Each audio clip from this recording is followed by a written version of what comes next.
Hello friends, आज की इस वीडियो में हम देखेंगे कि अगर आपका अकाउंट अपस्टॉक्स के साथ में है तो आपको किसी भी शेयर की डिलीवरी लेने के लिए कितने ब्रोकरेज या चार्ज पे करना पड़ता है। यानी अगर आप किसी शेयर को अपने डीमैट अकाउंट में स्टोर कर कर रखना चाहते हैं तो जब आपने उस शेयर को बाय किया तो आपने उस शेयर के प्राइस के अलावा और एक्स्ट्रा चार्जेस क्या क्या पे की।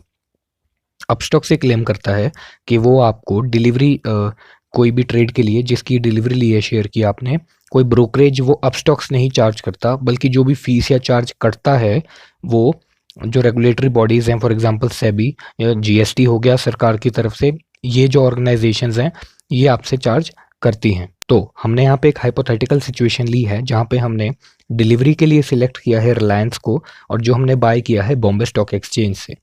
क्वांटिटी में हमने डाला है 10, बाय प्राइस रखा है 1200।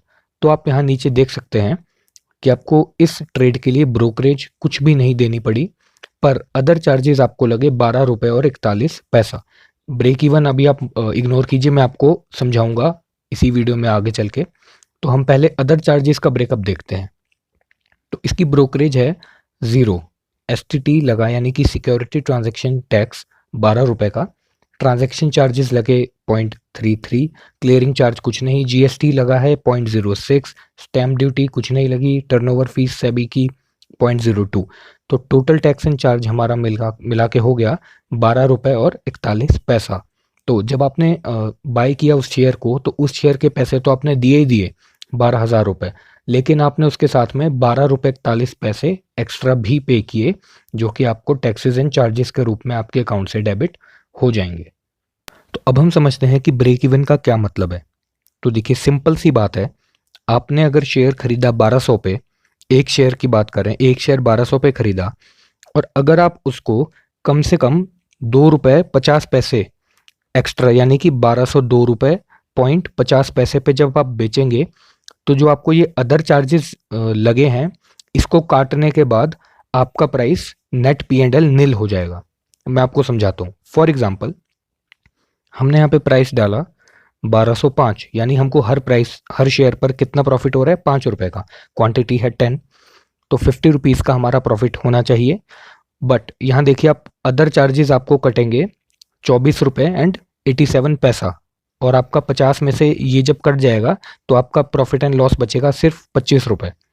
तो ये चार्जेस आपके कट गए।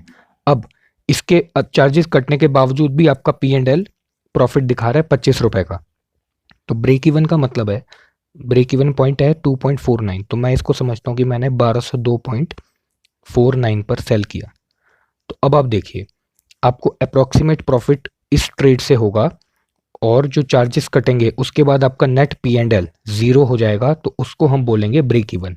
ना आपको प्रॉफिट हुआ ना आपको लॉस हुआ। आपने जो शेयर जिस भाव में खरीदा आपने उसे ऐसे एक प्राइस पे बेचा जिस पे चार्जेस कटने के बाद भी आपको ना लॉस हुआ ना प्रॉफिट हुआ।